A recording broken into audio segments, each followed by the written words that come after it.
Let's go. Hi friends, ఈరోజు మా ఇంట్లో పులగం చేస్తున్నాను. ఆ రెసిపీ మీకు కూడా చూపిద్దామని యూట్యూబ్లో పెడుతున్నాను. చూడండి, ఒకసారి ట్రై చేయండి, చాలా బాగుంటుంది. ఫస్ట్ కళాయి పెట్టుకొని పెసరపప్పు హాఫ్ గ్లాస్ తీసుకొని, ఇది 3 మెంబర్స్ చెప్తున్నాను నేనైతే.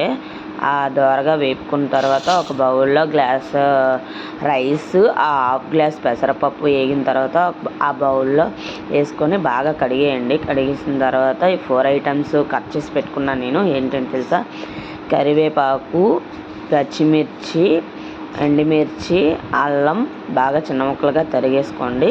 ఆ 4 ఐటమ్స్ ఆవాలు వేసుకొని బాగా వేగనివ్వండి. అది వేగేలోపు మనం దేవరా మూవీ కోసం మాట్లాడుకుందాం. మూవీ అయితే నాకైతే చాలా బాగా నచ్చింది. మీకు ఎలా ఉందో కామెంట్ చేయండి. నాకైతే ఎన్టీఆర్ యాక్షన్ అంతా బాగుంది. ఆ బీచ్ వ్యూ అంతా బాగా తీశారనిపించింది. ఇప్పుడు మళ్ళీ మనం వంటలోకి వచ్చేద్దాం.